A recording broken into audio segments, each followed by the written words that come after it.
¿Sabe usted por qué el ser humano siempre tiende a escoger las imágenes sobre el texto y lo que escucha? Bien, múltiples investigaciones muestran que nuestro cerebro procesa la imagen 60.000 veces más rápido que el texto y que su capacidad para recordar es el 80% de lo visual, el 20% del texto y tan solo el 10% lo que escucha. Como grupo nos parece una locura, pues tan solo estas pequeñas estadísticas nos muestran lo importante que es la imagen en la vida del ser humano y por ende en los procesos de comunicación que ésta realiza.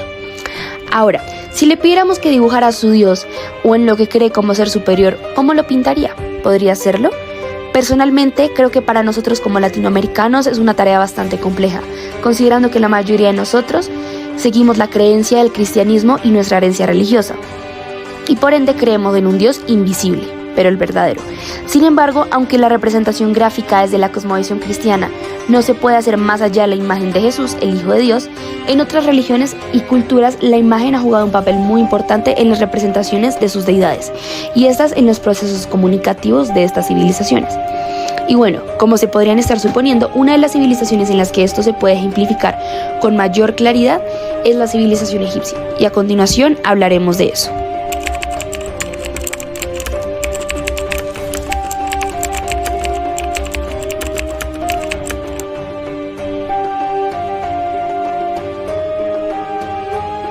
Bueno, antes de meternos de lleno con nuestro objeto principal de la investigación, que es la imagen, es importante comprender el contexto de lo que ocurría en Egipto, pero específicamente en el tiempo que delimitamos para esta investigación. Comencemos entendiendo que el antiguo Egipto se dividió en 3 periodos principales y 2 intermedios.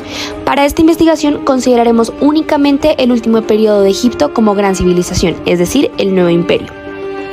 Este transcurre del 1570 al 1069 a.C. y su comienzo se marcó por la expulsión de los Hicsos del territorio egipcio gracias al rey Amós I. Este periodo también se divide en 3 dinastías, en las cuales se vencieron diferentes gobernaciones, y vale aclarar que fue justo en este tiempo en el que los gobernantes se les empieza a conocer como faraones, debido a que antes a los gobernantes egipcios solo se les conocía como reyes. De los faraones que más se pueden destacar en este imperio son Tutmosis III, Amenhotep IV, que es más conocido como Akenatón, Amenhotep III y Ramsés II. Ahora bien, ¿sobre qué aspectos tenían los faraones autoridad y poder? Bien, los faraones eran la máxima autoridad, no solamente en cuanto al poder político, sino también al poder religioso. Esta figura era quien construía templos y debía mantener el culto a los dioses. Estaba en la posición de juez supremo y mandaba sobre el ejército. También fijaba los impuestos. Se llegaban a considerar casi como dioses y estaban en el grado más alto de la pirámide social. Seguido de los faraones, en la pirámide social, podemos encontrar a los altos funcionarios, como los escribas y sacerdotes. Luego a los soldados o guerreros, después a los comerciantes y artesanos. Luego a los campesinos, quienes abarcaban la mayoría de la población egipcia como ciudadanos normales. Y en lo último de la pirámide se encontraban a los esclavos, quienes eran en su mayoría prisioneros de guerra según órdenes del faraón. Respecto a la parte económica, en general el antiguo Egipto se destacó por la agricultura, considerando que el protagonista o un objeto importante dentro de la civilización egipcia fue el río Nilo, el cual les facilitaba esta actividad. Los egipcios se ingeniaron un sistema de diques, estanques y canales de riego que abarcaban todas las tierras de cultivo, y lo que más cosechaban eran cereales como trigo, cebada y lino. Ahora, en relación al aspecto religioso, es importante aclarar que durante este imperio ocurren cosas muy interesantes. Y una que vale la pena destacar es que, si bien es cierto que la cultura egipcia tiene como raíz una religión politeísta, es decir, el culto a muchos dioses, durante este periodo se puede ver un tiempo en el que el monoteísmo se instauró, gracias al faraón Akenatón, que exaltó al dios Atón como el único dios. Esta es una parte importante dentro de nuestra investigación. En esta época, creer en alguno de los varios dioses egipcios era común, no solo en la forma espiritual, sino por sus diferentes mitologías y creencias que transmitían, como lo eran. Ra era uno de los dioses principales, representaba al sol y formaba parte de la creación del universo. Amón representaba fuerza, era considerado el dios del imperio y se fusionó con Ra, ya que igualmente tenían una relación con el sol. Isis era la diosa de la maternidad y la magia, formó una familia con su esposo Osiris y su hijo Horus. Osiris era el dios de la muerte y de la resurrección, se asociaba con la renovación y la modernidad. Hathor era la diosa del amor, la belleza, la música y la alegría. Era considerada protectora de mujeres. Horus era el hijo de los dos dioses, Osiris y Iris. Era el dios del cielo y era protector de la naturaleza. Thoth, dios de la luna, representaba la sabiduría, el arte y la ciencia.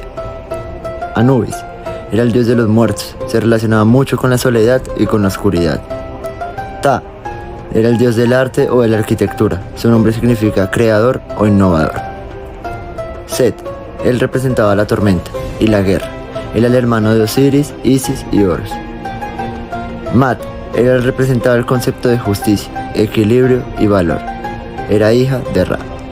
Durante el nuevo reino de Egipto, la representación de los dioses era una parte integral de la vida religiosa y cultural. Las divinidades eran concebidas como seres poderosos con forma humana o animal, y se les atribuían cualidades y poderes específicos. Se caracterizaban por ser representados de forma antropomórfica o zoomórfica. Igualmente, cada dios tenía una iconografía específica que lo distinguía de los demás, como coronas, cetros, animales asociados y colores particulares. Las imágenes de los dioses eran utilizadas en los rituales religiosos y se creía que estas representaban la representación de la divinidad en la tierra. Amon-Ra, el rey de los dioses, se le mostraba como un hombre barbudo con cabeza de carnero, una corona solar y un cetro Ankh. Su aspecto era majestuoso y poderoso, reflejando su papel como creador y gobernante del universo. La corona solar era un elemento distintivo, simbolizando su dominio sobre el cielo y el sol. El cetro Ankh representaba la vida eterna. Como dios creador y solar, Amon-Ra era el centro del culto religioso egipcio y se le asociaba con la fertilidad, la creación y el poder real. Los cuernos curvos de la cabeza de carnero simbolizaban la fuerza y la protección divina.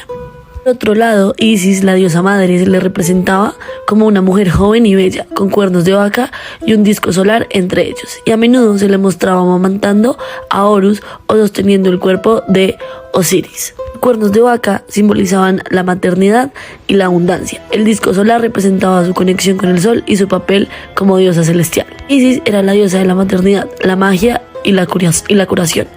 Se la consideraba la protectora de los faraones y la esposa ideal. Osiris, el señor del más allá, se le representaba como un hombre de piel verde con una corona blanca y un manto. A menudo se le mostraba sosteniendo el cetro Ankh y el flagelo. La piel verde simbolizaba la regeneración de la vida vegetal y el cetro Ankh el poder real y divino. Osiris era el dios de la resurrección y el más allá. Se creía que juzgaba a los muertos y determinaba su destino en la otra vida. Horus, el protector del faraón, se le representaba como un cuerpo de hombre y una cabeza de halcón. A menudo, la cabeza de halcón simbolizaba su conexión con el cielo y el sol. Horus era el dios del cielo, la guerra y la realeza. Por último está Set, el dios del caos, que se le representaba como un hombre con cabeza de animal, generalmente un chacal o un antílope, y sostenía una horca. A menudo se le mostraba en poses agresivas o amenazantes. La cabeza de animal simbolizaba su naturaleza salvaje y caótica, y la horca es un arma asociada con la violencia y la destrucción. Ahora, ¿qué diferencia había entre la representación del dios judío a la representación de los dioses egipcios? Para tratar este tema me basaré en el Éxodo, libro de la Biblia, en el que el capítulo 32 nos relata cuando Moisés obedece a Dios y sube al monte Sinaí. Allí es donde Dios se comunica con él para entregarle los 10 mandamientos.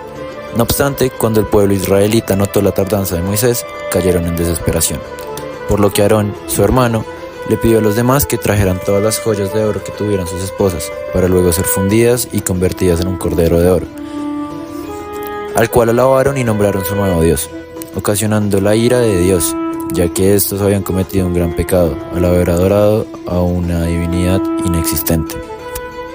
Por lo que podemos ver que para la religión judía, Yahvé no era representado a través de figuras ni de imágenes, sino que este era, y es en la actualidad, representado por medio de la fe de aquel que lo sigue, ya que este no tiene forma. Su representación se da gracias a la persignación, la cual viene de la mano con la Santísima Trinidad, que abarca a Dios Padre, Dios Hijo y Espíritu Santo. Mientras que la representación de los dioses egipcios era a través de dibujos e imágenes, en los cuales estas divinidades eran representadas con características humanas, al cual se le llama antropomorfismo, o figuras animales, al cual se le llama zoomorfismo. Esta cultura utilizaba a los animales para representar a sus divinidades debido a varios factores, entre los cuales está cómo se asocian las cualidades de ciertas criaturas con el ideal por el que tenían aquel dios. Por ejemplo, una de las representaciones más icónicas es la de Amon-Ra, un hombre con cabeza de carnero, ya que los cuernos curvados representan la fuerza y la protección divina. Centrándonos ahora en nuestra actualidad, ¿cómo se representa a Dios? Comúnmente cuando pensamos en Dios no pensamos en alguna forma o imagen visual en sí. Siempre lo relacionamos con luz, con paz, con un ser omnipotente y omnipresente, como si fuera un ser invisible. Aún así, pienso que su imagen visual depende muchísimo de cada persona y desde qué religión se habla. Teniendo en cuenta que en Latinoamérica las religiones principales son la cristiana y la católica, para saber su imagen nos podemos basar en la primera línea de la Biblia. Abro comillas. En el principio creó Dios el cielo y la tierra. Cierro comillas. Por lo cual nos da a pensar, ¿cómo debemos imaginar a Dios al momento de la creación? En principio se nos muestra como un ser sin forma ni rostro, cuya voluntad da existencia al mundo. Abro comillas. Dijo pues Dios, sea hecha la luz y la luz quedó hecha. Cierro comillas. Unos renglones después, Dios se nos muestra como un creador supremo, el cual usa barro para crear al primer ser humano. Abro comillas. Formó pues el Señor Dios al hombre del lodo de la tierra e inspiróle en el rostro un soplo de vida. En mi caso, recuerdo que cuando yo era pequeña y pensaba en Dios, siempre lo imaginaba como un viejito con barba gris, muy serio, con una bata blanca larga, rodeado de muchos ángeles y mucha luz, y él estirando sus manos. Además, recuerdo que con mis amigos teníamos la misma imagen, ya que en clase siempre nos repetían un párrafo de la Biblia que decía, abro comillas, creó pues Dios al hombre a imagen suya, cierro comillas, lo cual nos da a entender que es semejante a nosotros, humano. Igualmente, esta percepción mía fue cambiando a lo largo de los años. Ahora, aunque Dios tenga diferentes representaciones dependiendo de cada persona, existen otros personajes los cuales tienen una imagen global que se relacionan de igual manera con él, Jesús y la Virgen María. Jesús siempre se nos ha representado como un hombre no tan mayor, de cabello café, un poco largo, con una barba del mismo tono y una túnica blanca de manga larga cubriendo su cabeza. Por otro lado, la Virgen María siempre se nos representaba como una mujer con el cabello largo, castaño, muy bonita, con una túnica blanca y con adornos rosados y azules. De igual manera, hay diferentes objetos y símbolos que también se relacionan con Dios, tales como la cruz donde Jesús fue crucificado, el Sagrado Corazón de Jesús, el cáliz de la sangre de Jesús, el cuerpo de Dios y la aureola. Por último, existen muchas películas que nos dan a conocer diferentes representaciones de nuestro Dios. Una de ellas es Las Crónicas de Narnia. Si no sabías, esta película es una representación cristiana. En esta película, Dios se representa como Aslan, un león creador de este mundo, el cual tiene las cualidades de Jesús. Aslan muere por Edmund, resucitando posteriormente, puesto a que las leyes que rigen en Narnia dicen que si un inocente vierte su sangre por otro, la muerte inicia su retroceso y vuelve a la vida el que murió. Claramente es una referencia a la muerte en la cruz de Jesús por nosotros. Finalmente logramos comparar dos sistemas religiosos muy distintos, pero también entender cómo ambos reflejan la necesidad humana de conectar con lo divino y representar nuestras creencias, emociones e historia con imágenes que logran conectar con muchas personas. Logramos ver cómo la imagen es una clave para la comunicación desde hace muchos años.